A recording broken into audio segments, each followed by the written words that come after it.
non. Mais s'il te plaît, tu peux me filmer. Mais je te filme déjà. Ah, ok. C'était pour savoir, en fait, vous aimez la taille.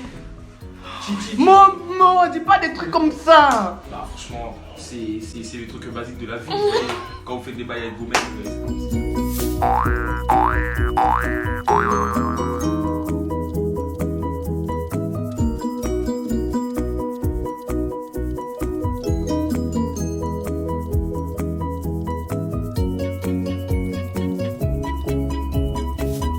Coucou tout le monde. Coucou. J'espère que vous allez bien parce que moi ça va super méga bien. Bienvenue dans ma nouvelle vidéo qui sera en boy talk. Enfin j'espère que je le dis bien parce que je sais pas du tout prononcer. Donc voilà, je vous laisse juste avec mon générique, on se retrouve juste après.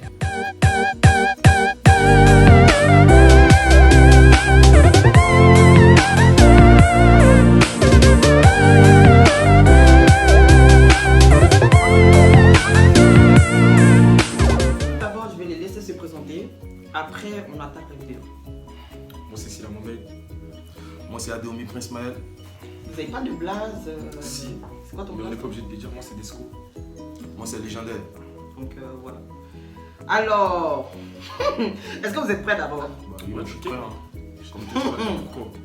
J'attends de la sincérité de votre part, Ouais, t'inquiète. Ouais, de l'honnêteté. Exactement. Ok. Alors, comme je répète, c'est un boy talk. C'est-à-dire, ça consiste à ce que je leur pose des questions qui répondent toutes sincèrement. Ok. Ok.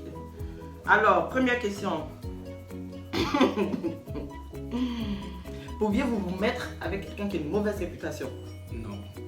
Moi oui. Toi, pourquoi? Non, parce que, en fait, je ne pourrais pas accepter de sortir avec quelqu'un avec qui je sais que, en fait, je sais pas parce que les gens ils parlent de ça, les gens ils parlent d'elle ou tu vois, mais parce que je sais que, en fait, la meuf, elle a, comment dire ça, elle a une réputation de, comment dire ça, admettons elle a une réputation de prostituée ou ce genre de truc. Je pourrais pas accepter moi de me mettre avec, tu vois ce que je veux dire? Parce que, en fait, je peux pas. Je me dis, la meuf, elle a fait des tas de trucs, tu vois. Même si c'est son passé. Personnellement, je ne peux pas citer sortir une fille avec qui je sais qu'elle a avec de nombreux mecs, tu vois. Ça passe pas. Moi personnellement oui, je peux me mettre avec une meuf qui a une mauvaise réputation, comme tu l'as dit tout à l'heure. Parce que moi je suis le genre de mec, j'aime relever les défis en fait. J'aime changer de meuf, c'est-à-dire. Toi, t'aimes trop ça, toi. Bah oui, parce que j'aime quand on dit la meuf elle est pas bien et tout, et moi j'essaie de la transformer parce que je suis un homme, j'aime trop relever les défis. Donc du coup j'ai fait de sorte qu'on me dit ouais, c'est à cause de Prince Maël, telle meuf elle a changé, soit elle a arrêté de fumer, soit elle a arrêté de se prostituer, ou soit elle a arrêté de gérer plein de bails et tout. Donc du coup moi j'aime tout ce qu'on appelle défis, j'aime relever les défis. Donc du coup je peux me mettre avec une meuf vraiment qui a une vraie réputation. Ah ouais,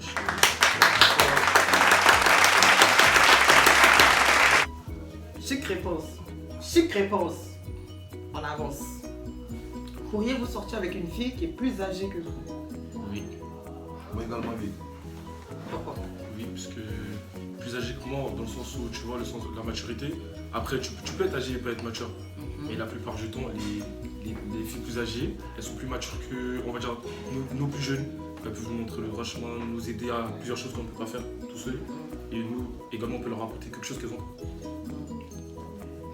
Moi personnellement oui, parce que une fille qui est plus âgée que moi dans le sens où je l'aime déjà et que j'ai le sentiment pour elle, je m'en fous de son âge. Parce que déjà moi également, ma corpulence, mon apparence fait pas mon âge. Du coup d'autres personnes m'attribuent d'âge qui est plus âgé, qui me disent peut-être j'étais là et tout. Pourtant c'est pas vrai et tout. Donc du coup moi je peux gérer avec, je peux entretenir une relation avec une meuf ou une femme qui est plus âgée que moi, ça ne me dérange en aucun cas parce que pour moi une relation, l'amour, ça n'importe peu. C'est-à-dire l'âge ne compte pas. C'est-à-dire s'il s'agit de se poser, s'il s'agit de s'entendre, s'il s'agit d'avoir la communication et tout. Donc du coup ça ne me dérange pas. Ok, d'accord.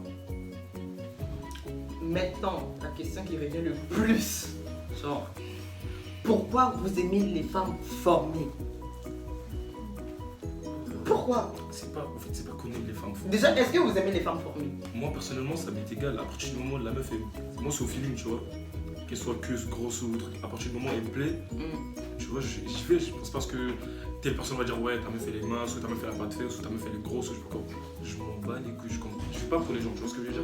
Donc si la meuf elle me plaît et que je vois que je lui plais et que ça passe, bah on y va. Il n'y a pas de. J'espère me marier avec une Nicki Minaj ou tu vois, une Kim Kardashian. À partir du moment où le feeling ça passe, on y va. Hein. Moi, personnellement, qu'elle ait une forme ou pas, moi ça me dérange pas parce que moi j'ai pas de préférence dans ce genre. Et la meuf elle a des formes ou pas. Mais ce que je sais, c'est que nous les hommes, on a pour la majorité, pas tous les hommes, mais la majorité, on a pour habitude de relever le défi, c'est-à-dire quoi? Genre avoir une fille qui a des formes et tout, et c'est de dire ouais, telle fille a des formes, je vais la voir auprès de moi pour prouver à des amis que voilà, telle fille a des formes, je l'ai comme meuf. Sinon, il y a d'autres filles, il y a d'autres mecs qui n'aiment pas. Moi par exemple, moi je m'en fous que tu aies de la forme ou pas. Vu qu'on s'entend, on arrive à se comprendre que tu es là pour moi, pour me soutenir moralement, physiquement, ou peu importe. Et moi ça me va tranquillement quoi. Donc du coup, sur cette question, moi je suis pas pour. Je suis pas pour le fait d'avoir une meuf qui a la forme. On est dans une génération où les gens ils se basent que sur le physique. Donc, Ouais, parce qu'en fait c'est la mentalité des garçons d'aujourd'hui. Donc voilà. Quelle est la relation parfaite selon vous? Déjà, est-ce qu'une relation parfaite existe-t-il? Elle n'existe pas. Une relation parfaite. On a tendance à le dire, mais ça n'existe pas. Ça n'existe pas. Parce que pour moi, en gros, une relation parfaite, c'est une relation où il y a toujours des disputes. Je m'explique. Parce qu'une relation où il y a toujours des disputes, la relation dure toujours. J'ai fait des remarques, j'ai des voix aux alentours de moi. Et j'ai vu que c'est ça en fait. Où il y a des disputes, on arrive à communiquer, on arrive à parler, on arrive à faire quelque chose qui ne va pas. Soit ta meuf vient te parler, ou soit tu vas avec elle, tu sais de parler et tout. Donc du coup, pour moi, c'est ça. Sinon, une relation parfaite. Déjà, il n'y a pas d'être parfait. Donc du coup, pourquoi il va y avoir une relation parfaite? Personne, nul n'est parfait, c'est elle. Oui, là, pas tant. Voilà, donc du coup, je ne vois pas pourquoi la relation va être parfaite.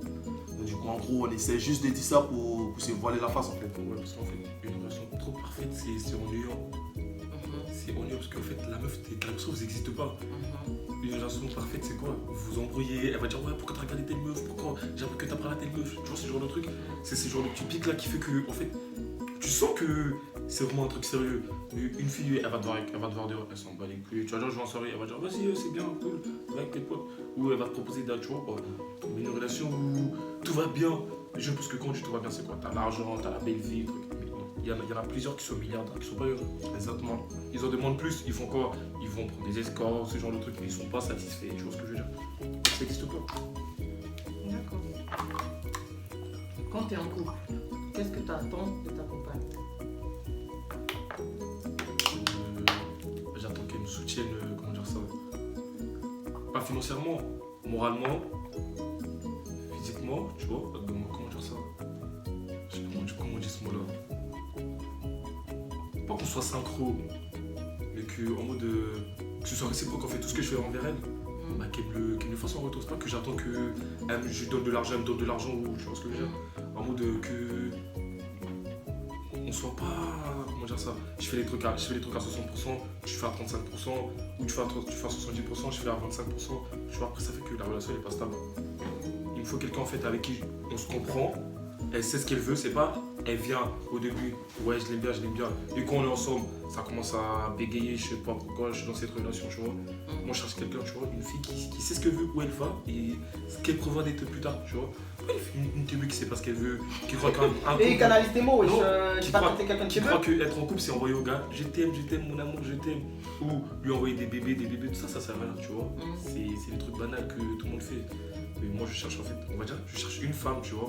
Je prendrai l'exemple sur ma mère, tu vois, une femme qui cherche ce qu'elle veut, qui travaille, qui fout rien de sa vie, qui croit que la vie c'est ah j'ai une soirée avec mes copines, ah ouais je dois aller au stand de maquillage de celle-là aujourd'hui, ah je dois aller faire du shopping. Quand tu fais tout ça, c'est que tu sais que ta vie elle est bien, t'as une situation stable, tu travailles, tu vois ce que je veux dire? Tu cours pas après les gens tout le temps, demain on peut se voir, après-demain on peut se voir, tu vois ce que je veux dire? Pour moi, ce que j'attends d'une femme, c'est juste qu'elle soit. Qu'elle ait des visions. Parce que pour moi, déjà, je me dis quoi, un homme qui a des ambitions a besoin d'une femme qui a des visions. Donc tout ce que je veux d'elle, qu'elle me fasse confiance et qu'elle ait des visions. Tant qu'elle a des visions, ça peut marcher. Et pas. Alors, là, quand c'est des mises en scène. Là, par contre, c'est une mise en scène. Genre en mode. il y a votre belle-mère. Ouais. Votre belle-mère, elle vous envoie un message, Ouais. vous passez à la maison. Ouais. Et arrivé là-bas, elle vous chauffe à mort. Ouais. Mais quand je vous dis elle vous chauffe, c'est-à-dire qu'elle vous chauffe à mort. Ouais. Et en retour, elle dit si vous ne faites pas ce qu'elle veut, elle dit quand même que vous l'avez touché. Je le fais pas. Vous faites quoi? Elle va dire qu'elle m'a tué en soi. belle-mère. Mhm. Vas-y. En soi, elle va dire qu'elle m'a touché. Elle peut peut-être parler, tu vois, sa parole elle comptera toujours 2 fois plus que la mienne. Mhm. Tu vois, mais elle me dit, ouais, si tu le fais pas, en gros, si tu me touches pas, ce genre de truc, je dirais que tu l'as fait ou tu m'as violé. Et j'accepte le fait qu'elle dise que je l'ai violé. Parce qu'au fond de moi, elle sait que je l'ai pas violé et je sais que je l'ai pas violé. Elle va peut-être me dire, j'aurai des problèmes. Ça se trouve, j'aurai pas de problème. Mais en soi, elle a aucune preuve. Tu vois ce que je veux dire? Donc, en soi, j'accepte de pas le faire. Je préfère prendre le nom et continuer comme ça. Moi, je le ferai jamais. Jamais, jamais, je le ferai. Et, Je le fais jamais. genre, on vous dit elle est bonne à mort. Genre, c'est Jamais, votre jamais, fille et Je tout. t'explique. Et genre, Je elle suis est bonne. je suis peut-être un être imparfait. Je suis peut-être quelqu'un qui n'est pas vraiment fidèle et tout. Mais jamais je ferai cela. Et sortir avec ma belle-mère, jamais je ferai cela. Jamais je le ferai. Je peux faire quelque chose, mais jamais je pourrais le faire. Après avoir l'âge de ta mère, c'est comme si tu te mets. C'est comme si je couchais. Exactement, c'est comme si je couchais. Tu t'imagines ton demi-frère coucher Exactement. avec ta mère. C'est comme si je couchais avec ma mère en fait. Parce qu'en soi, les belles-mères, la plupart du temps, il n'y a pas toujours des bonnes relations. Mais il faut se dire en fait que c'est la femme de ton père, donc elle pourrait être ta mère. Elle pourrait te mettre au monde. Parce que la plupart des belles-mères, les enfants, ils ont notre âge. Ou plus petits, ou voilà. Tu peux pas t'imaginer ce genre de truc. Moi, je préfère que le fait d'avoir des problèmes, avoir le nom salir, dire que ouais, il m'a fait ça, plutôt que de coucher avec ma belle-mère pour ses besoins personnels. Ça passe pas. Ça passe pas. Ouais, je suis du même avis que toi, frérot. Je suis du même avis que toi. Jamais je pourrais le faire. Ça, c'est clair. Après, t'as des gens, ils vont prendre le risque pour ne pas avoir de problème. Ouais. Mais malgré ça, on sait jamais ce qui peut se passer. Tu peux très bien le faire après, elle va dire encore ouais, que tu l'as violé ou ce genre de truc. Pourriez-vous mettre avec quelqu'un qui n'a pas la même religion que vous? Oui. Bah oui. Moi personnellement oui parce que moi j'ai pas vu que ma mère est musulmane, mon père il est chrétien. Et que moi également, tant que tu crois en Dieu, que tu sois musulman ou pas, moi je m'en fous. Mais que tu sois athée, tant que moi, tu ne déranges pas ma religion à moi, c'est-à-dire tu me dis pas, tu m'empêches pas d'aller à l'église ou à la mosquée. Si c'est les chrétiennes, ça m'empêche pas d'aller à la mosquée. C'est les musulmans qui m'empêchent pas d'aller à la mosquée ou à l'église. Ça me dérange pas. Moi ça me dérange en aucun cas parce que moi j'ai pas de soucis avec ça. Moi je crois en Dieu, mais je suis pas toujours religieux, je crois en Dieu et tranquille. Donc moi ça me dérange pas. Non, moi personnellement ça me dérange pas. Après dans ma religion c'est vrai que étant petit on nous dit tout le temps ouais t'es musulman, faut que tu te maries musulmane. Sinon après la maman elle va pas accepter, le papa il va pas accepter. De ce que ma mère elle m'a toujours dit, vis selon ton propre choix. C'est-à-dire même si je me mets dans avec une chrétienne, une bouddhiste ou une athée, c'est un choix que j'ai fait. C'est pas pourtant que je vais plus prier ou je vais l'empêcher elle de prier, de pratiquer sa religion ou ma religion. À partir du moment où on se comprend, elle prie de son côté, elle me laisse pratiquer ma religion de mon côté, ça, en quoi ça nous empêche d'être ensemble? C'est pas dehors, on n'a pas l'étiquette sur le front, c'est écrit ma femme elle est chrétienne, je suis musulman ou il y a écrit chrétien ou musulman sur la tête. Donc moi en soi ça me dérange pas.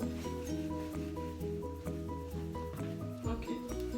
Votre copine ou copain, pardon, du coup votre copine, a-t-elle le droit d'avoir un meilleur ami? Moi, Moi ça dépend. Voilà. Voilà. Moi ça dépend. franchement, Moi, ça Comment ça, non? non. Parce que en fait, Moi personnellement moi ça dépend. meilleur ami c'est. Si ma meuf m'empêche d'avoir une meilleure amie, c'est qu'elle doit pas avoir aussi. Oui, dans ces cas-là, oui. Oui, dans ces cas-là. Dans ces cas-là, oui. Mais Mais c'est toi, vrai. je te dis carrément non. De base, oui, logiquement, non. Parce que donc moi je suis couché chez moi et ma meuf elle me dit je suis avec mon meilleur ami. C'est qui lui? C'est un garçon comme moi, il a des couilles comme moi, donc il peut très bien se passer un jour. Du jour au lendemain, elle va dire oui, là j'étais trompé avec mon meilleur ami, mais c'était pas intentionnel. Ou tu vois l'histoire de j'ai eu un bisou volé avec mon pote, bisou volé. Il t'a forcé, il a trompé contre tout le monde. Non, tu vois ce genre de truc de meilleur ami, c'est une fille, je peux comprendre, mais un garçon. Donc attends, le jour où je vais me marier, tu vas me dire mon meilleur ami il est là avec les gens assis, il me regarde, et il va me faire la bise. Mon gars, félicitations. Bon, à ce moment précis, j'ai dû couper la vidéo parce qu'elle était un peu trop longue et YouTube me demandait que 15 minutes, j'en ai fait 25. Donc il y aura sûrement une partie 2. Merci, n'oubliez pas de vous abonner et de liker. Bisous, bisous.